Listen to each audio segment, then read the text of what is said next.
Bom dia, quinto ano, tudo bem?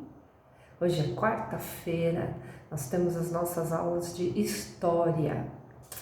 E o que nós vamos fazer hoje? Hoje nós vamos fazer um resumão do capítulo 3, tá legal? Da civilização egípcia. E durante essa nossa conversa do capítulo 3, nós vamos corrigir as atividades que estão no meio do capítulo. Tá? Aquelas não as atividades finais, as atividades que ficam durante o capítulo, tá? E a atividade final nós já corrigimos na aula anterior, tá certo? Então nós só vamos conversar um pouco, né, retomar este capítulo e ir corrigindo as atividades. Então vamos lá. Na página 275, existem duas atividades, né? A letra A e a letra B. Só que essas atividades, elas são de respostas pessoais. Então, não tem como dar uma resposta para vocês, porque cada um fez a sua, né? Então, olha, que objetos, construções ou histórias sobre o Egito vocês encontraram, porque vocês que pesquisaram. Então, isso depois a professora vai corrigir na apostila e não tem certo ou errado.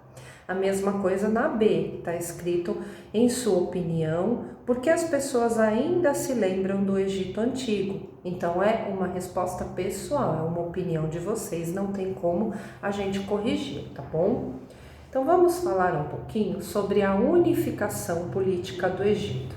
Então nós sabemos que o Egito fica aonde? O Egito fica no continente africano, certo? Ficava muito próximo ali à Mesopotâmia. Lembra que nós já estudamos? Lá no Egito, a região ela é muito seca e muito desértica, tá? Então, o que eles fizeram? Esses povos, eles se deslocavam de região para região. Lembra? Às vezes por conta das guerras, né, militares, então eles iam desbravando novos lugares e ocupando novos territórios. Foi assim com o Egito também.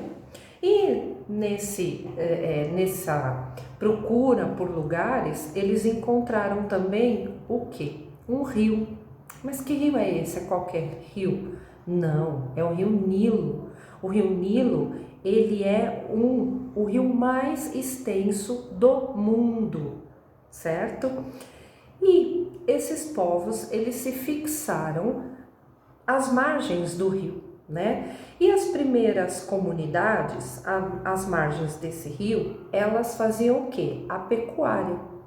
Primeiro a pecuária, que são dos animais, e depois eles partiram para a agricultura. Elas ficaram conhecidas como nomos. Essas pessoas eram os nomos, era a civilização, a comunidade nomo. Os seus habitantes faziam parte de uma mesma família, tá bom? E com isso, eles tinham o quê? Eles tinham um líder, e esse líder chamava nomarca, que também era um líder chefiado por alguém da mesma família. Mas aí o que acontecia? Eles podiam fazer comércio, troca de coisas, vender coisas que eles plantavam, né, ou os animais que eles tinham na pecuária, de uns para os outros, entre os próprios nomos. Só que alguns nomos, eles começaram a fazer algumas alianças militares, para poder o quê? Dominar o espaço do outro, certo? E com isso começaram as guerras, como sempre, né? Nessa época, e todos esses estudos que nós fazemos, tudo era motivado através da guerra, certo? E aí o que aconteceu? Esse reino ele se dividiu em dois. Então ficou o Baixo Egito e o Alto Egito. E aí não tinha mais como eles trocarem, fazerem mais essa aliança e trocarem entre eles, porque eles brigaram, certo? Então vamos lá. A formação desse reino, desses dois reinos, ficou muito forte, muito importante para quê? Para existir, para ser criada a sociedade egípcia. Tudo bem, para ter só uma liderança, só um líder. Naquela época, um líder era um rei. Tudo bem. Então, os nomos, né, através dessa unificação de um rei, que foi provavelmente o Narmer, que foi o primeiro rei, esses nomarcas, que eram os chefes, né, que lideravam os nomos, eles se tornaram o quê? Pessoas nobres, tá? E eles tinham que respeitar agora a quem? A um único líder. Quem era esse líder? O rei, certo? E os faraós, que eram muito famosos, né? Todas as pessoas, eles consideravam eles como deuses, né? Então, quando um faraó morria, o que acontecia? Eles eram mumificados e iam para as pirâmides. Então, essas pirâmides funcionavam o quê? Como grandes sepulturas, como se fossem os cemitérios de hoje, né? Só que eles ficavam dentro das pirâmides e aí eles eram mumificados, que a gente já falou, né? Colocados ali no líquido que deixa com que eles durem por milhares de anos, sem se decompor. Então, nós temos aqui a primeira atividade para responder. É sobre verdadeiro ou falso, na página 277. Então, ele diz assim, ó. Sobre as comunidades egípcias, conhecidas como nomos, assinale V para as afirmativas verdadeiras e F para as falsas. Depois da unificação política do Egito, os nomos foram completamente destruídos? Não, né? Os nomos não foram destruídos. Então, é falsa. A segunda, os faraós tinham o mesmo poder que os nomarcas? Não, né? Falso, porque os faraós eram quem? Eram os deuses e os nomarcas eram só nobres, né? Então, a primeira e a segunda são falsas. Os membros dos nomos estavam reunidos por laços de família. Sim, lembra que eles fizeram primeiro, as primeiras comunidades, eles eram em família, né? Então, a terceira é verdadeira. E a última, antes do início da unificação política do Egito, os nomos tinham independência entre si, certo, né? Antes deles começarem de virar o Egito, de ter o Alto Egito, o Baixo Egito, o que eles faziam? Eles eram unificados, eles podiam trocar, né? Vender um para o outro, então também é verdadeira. Então, falso, falso, verdadeiro, verdadeiro. Então, agora nós vamos para o Rio Nilo e a produção agrícola, tá bom? Na página 278. Então, como a gente já sabe, as sociedades egípcias, elas se formaram em volta do Rio Nilo, certo? Assim como as sociedades da Mesopotâmia, que tinham também os rios, né? O Dique e o Eufrates, né? O Tigre e o Eufrates. E os egípcios, eles também construíram diques e canais de irrigação para poderem sobreviver, para poderem plantar, para alimentar os animais, a mesma coisa. As sociedades, elas foram aprendendo e todas elas faziam praticamente a mesma coisa. Os egípcios tinham uma grande diferença, porque como o Rio Nilo era muito grande, ele tinha um ciclo anual. Então, esse ciclo ele ia de cheia a vazante. Então, os egípcios, eles tinham um tempo para poder plantar, para poder colher, porque o rio ele também tinha a cheia e a vazante. Então, entre julho e outubro, o rio Nilo entrava num período de cheia e as águas, o que acontecia? Elas inundavam as margens, certo? Aí, entre novembro e fevereiro, ocorria o período de vazante, que é quando a água retorna para o leito, tá bom? E aí o que acontecia? Essa superfície, quando a água retornava, aquela superfície é como se fosse o mar. Quando o mar volta, aquela parte da areia ela fica o quê? Úmida, né? Então a mesma coisa acontecia lá no rio. Então ela tinha a vazante e aquela terra ficava úmida. Quando isso acontecia é porque eles estavam prontos para plantar, tá bom? Então era nesse período que os agricultores eles plantavam. Após essa fase, entrava nos meses de março até junho.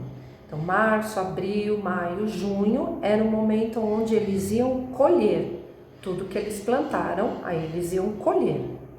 E em julho, quando voltava o mês de julho, começava o ciclo tudo de novo. Aí vinha a cheia, eles paravam, tá? Então, o camponês, ele se dedicava à agricultura somente em determinado tempo, porque quando estava no período de cheia, ele não podia plantar, né, e nem colher. Então, o que acontecia com ele? Ele era direcionado, ele era enviado para fazer outras atividades, certo? E quais eram essas atividades? Era artesanato, construir canais, né? Os canais de irrigação, os diques, ou então ir arrumar um dique que estava ali quebrado, eles eram enviados para arrumar, tá?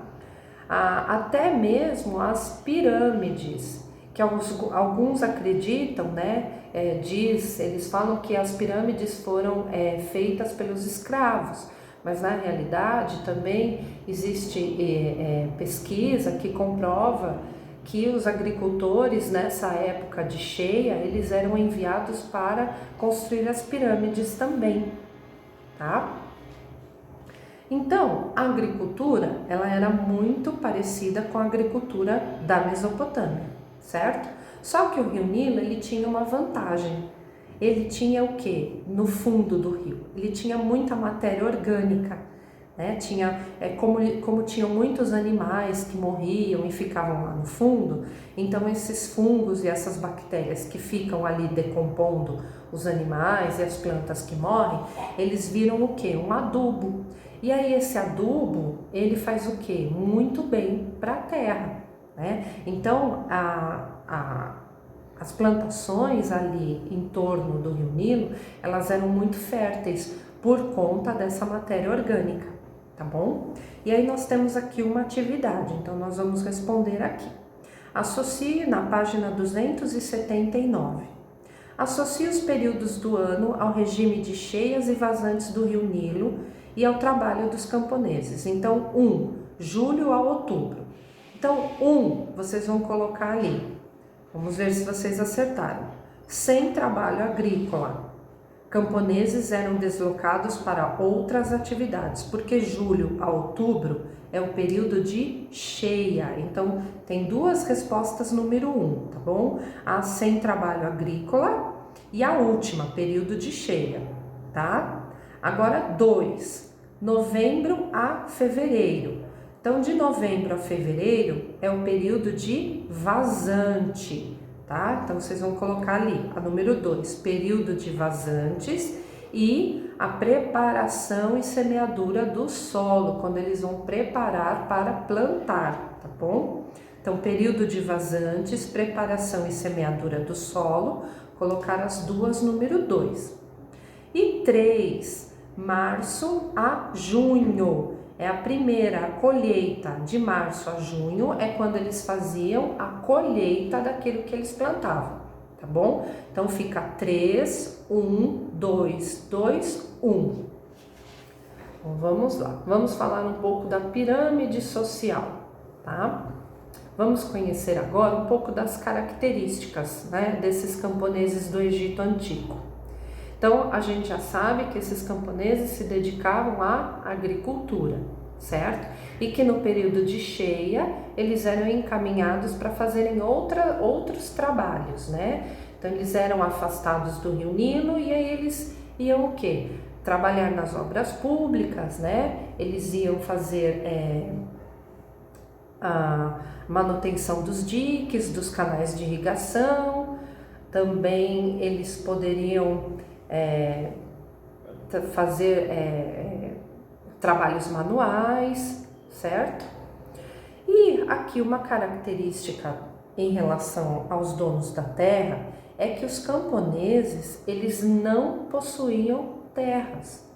Eles trabalhavam nas terras, mas essas terras não eram deles, certo?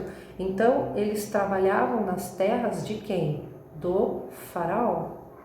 E eles não recebiam salário, e além deles não receberem o salário, eles tinham o quê? Que dar uma parte dessa produção, quando eles vendiam, uma parte dessa produção ficava para eles, e a outra parte eles tinham que dar como se fosse um imposto para o dono da terra.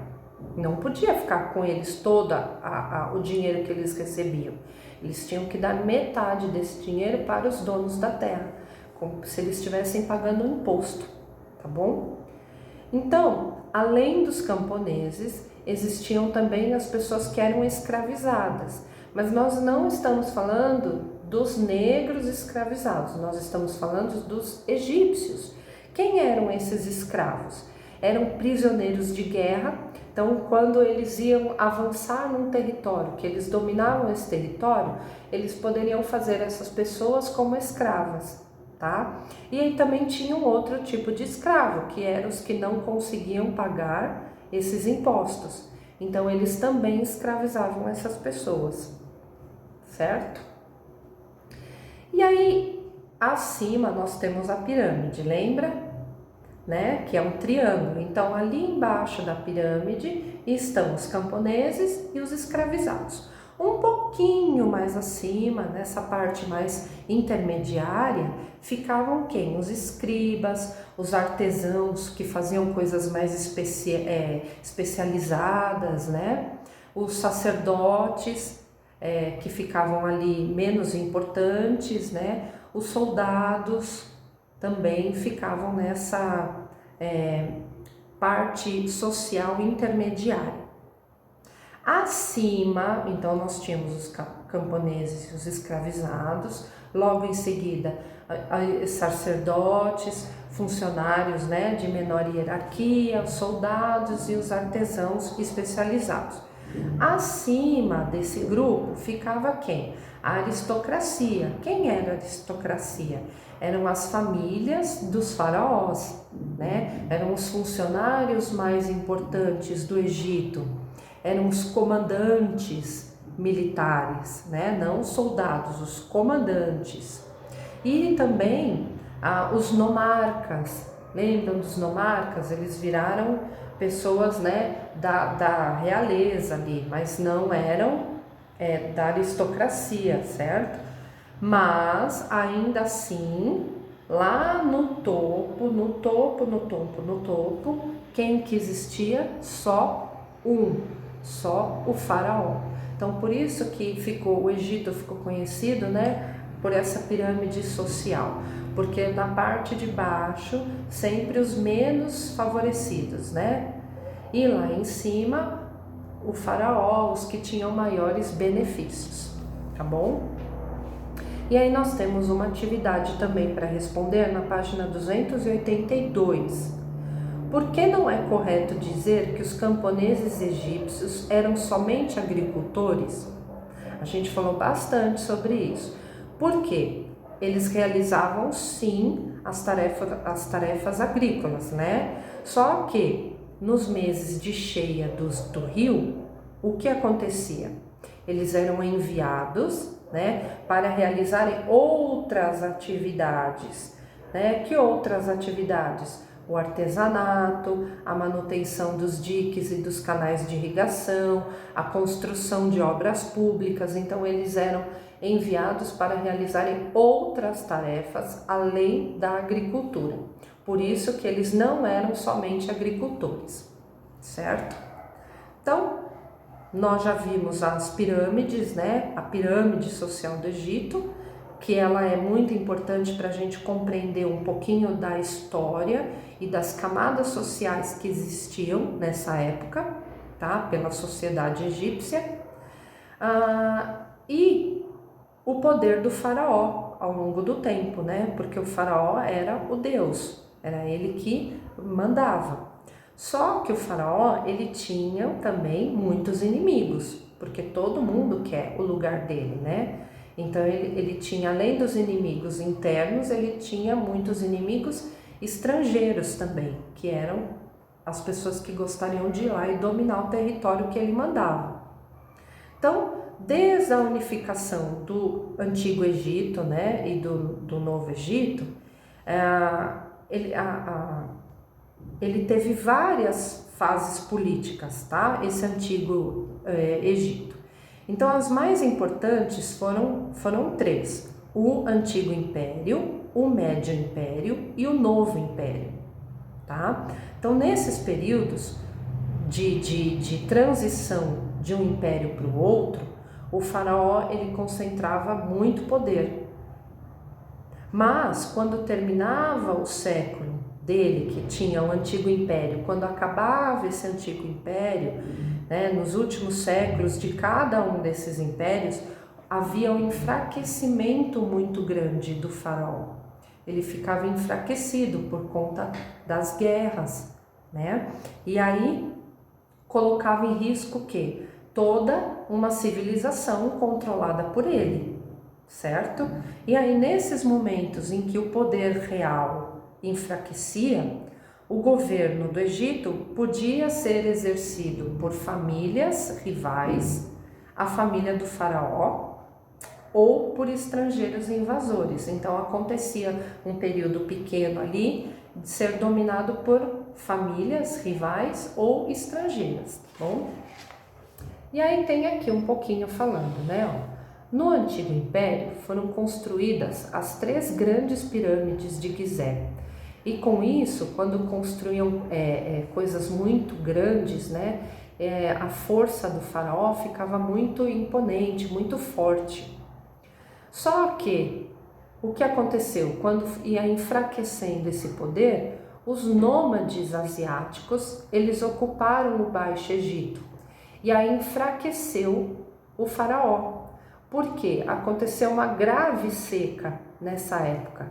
E nesse período de seca, de não conseguir fazer agricultura, as pessoas, o povo fica muito insatisfeito. Então o faraó foi enfraquecido e os nômades ocuparam esse território. E aí muda o império, e aí vem o Médio Império. Nesse Médio Império, os nômades asiáticos, eles foram expulsos. E um novo faraó unificou tudo de novo o Egito, porque aí, né, vai um, morre, vem outro, ganha o poder, ganha a guerra, né, e aí ele continua, ele volta a mandar. E aí, esse novo faraó, ele, nessa época do Médio Império, ele construiu muitas obras de irrigação, teve um desenvolvimento econômico no Egito muito grande no Médio Império, mas o que aconteceu? Houve uma grande invasão de novo, né? Foi uma invasão de um povo estrangeiro conhecido como Hyksos. Então os Hyksos, eles invadiram, eles tinham lá uma tropa muito grande, muito boa, e eles invadiram e ganharam a guerra. E o faraó perdeu. Então eles dominaram, né? Os estrangeiros dominaram. E o novo império surge com a derrota dos Hyksos, certo? Então, o domínio egito, ele alcançou, foi quando o novo faraó alcançou um novo território. Ele conseguiu dominar um território muito maior, muito grande, né? Que chegou até a Síria. Porém, lá na frente, né, depois de muitos e muitos anos, os persas dominaram o Egito, né? As campanhas militares dos persas, que nós já falamos que eles tinham uma tropa muito boa, né, de exército, eles dominaram, os persas dominaram. E aí a sociedade egípcia, ela deu uma quebrada ali, ela nunca mais foi a mesma, tá? E aí nós temos uma atividade na página 285, que diz assim: podemos reconhecer uma situação comum ao fim de cada um dos períodos históricos do Egito Antigo. Que situação comum era essa? Então nós temos que fazer um X em uma só. prejuízo da unidade territorial e enfraquecimento do poder real. Então é essa que nós vamos fazer um X. Por quê? Porque toda vez que um faraó perdia, né, o poder, o prejuízo no território era muito grande e enfraquecia o poder real, tá? Aí vocês podem me dizer, mas e a última? A última está escrito no último parágrafo. A última, ela não está verdadeira, por quê? O enfraquecimento do poder real acontecia, mas não existia uma aliança entre as famílias rivais e os povos estrangeiros, tá? Eles não faziam essa aliança. Então, por isso que a última não é a verdadeira, por conta da palavrinha aliança. Vamos lá, continuar. Vamos falar agora um pouquinho da escrita egípcia, tá? Então, nós já sabemos que a escrita cuneiforme, né, vinda lá dos sumérios, foi usada por muitas outras sociedades, inclusive as dos persas, do capítulo 2. E só que na época do Egito, eles fizeram a escrita egípcia, né, que ficou muito conhecida como a escrita hieroglífica. Lembra que nós falamos? Os hieróglifos eram desenhos que podiam significar palavras, sons, dependendo do contexto que eles estavam querendo falar. Então, a escrita hieroglífica, ela era usada muito comum em cerimônias e rituais. Ela era uma escrita mais sofisticada, né? Então ela era usada mais pelos faraós, certo? Pelos nobres. No dia a dia, contudo, era necessário que se tivesse uma escrita menos complicada, mais fácil, né? Para suprir os interesses do comércio. Então eles desenvolveram uma escrita chamada hierática, que era uma versão simplificada, tá bom? Da hieroglífica. E ela era usada aonde? Em documentos administrativos e produções literárias. Depois eles criaram uma terceira escrita, a demótica, que a demótica era mais simplificada ainda do que a hierática. E ela era usada principalmente para o comércio, porque ela era mais rápida, tá? E por último, existia uma quarta escrita, chamada copta. Ela veio de uma escrita de uma influência na época de uma invasão grega. Então, eles utilizavam o alfabeto grego para escrever, tá? As palavras egípcias. Então, o copta ele foi muito usado para atividades administrativas, certo? E aí existiam suportes também, né? Antigamente era o quê? A cunha, né? Era em tábuas de argila, mas a escrita hieroglífica, muitas vezes ela foi escrita onde? Nas paredes das tumbas, né? Lá dos sarcófagos que a gente fala, dos faraós.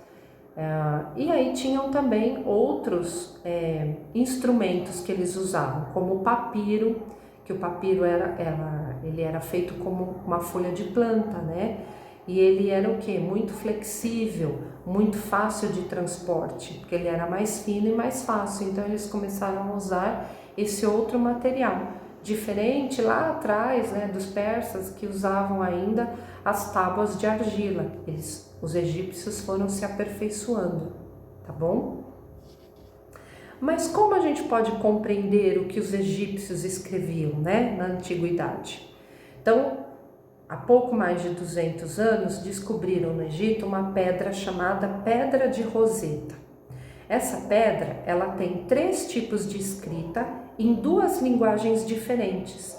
E aí, os pesquisadores, estudando muito, eles descobriram que se tratavam 3 formas de escrever uma mesma história. Então, eles tinham muito essa mania de escrever várias histórias, a mesma história em várias línguas diferentes, né? Que hoje os historiadores descobrem o fato. E aí nós vamos mudar aqui para a página 288, onde tem a última atividade. Então, ela também é de falso ou verdadeiro. Então, vou ler a primeira. Os egípcios antigos possuíam 4 sistemas de escrita completamente diferentes entre si. É falso ou verdadeiro? Falso, né? Porque existiam sim 4 sistemas de escrita, mas elas não eram diferentes, elas só eram simplificadas, tá? Então a primeira é falsa. As escritas hierática, demótica e copta foram derivadas da escrita hieroglífica e não sofreram influência de nenhuma outra escrita. É falso também. Por quê? Porque a hierática e a demótica, sim, elas são derivadas, né, da hieroglífica, mas a copta, ela veio de origem grega, então ela tem sim influência de outra, a copta. Então, a primeira e a segunda são falsas, tá? Vamos lá, a terceira. As escritas hierática e demótica foram desenvolvidas principalmente para atividades administrativas e contábeis. Verdadeiro. Elas foram uma forma mais simplificada para poder ajudar, né, nas questões das atividades administrativas. Então é verdadeiro, tá? A quarta. O copta foi uma escrita desenvolvida em território egípcio, mas não tinha nenhuma relação com as escritas egípcias.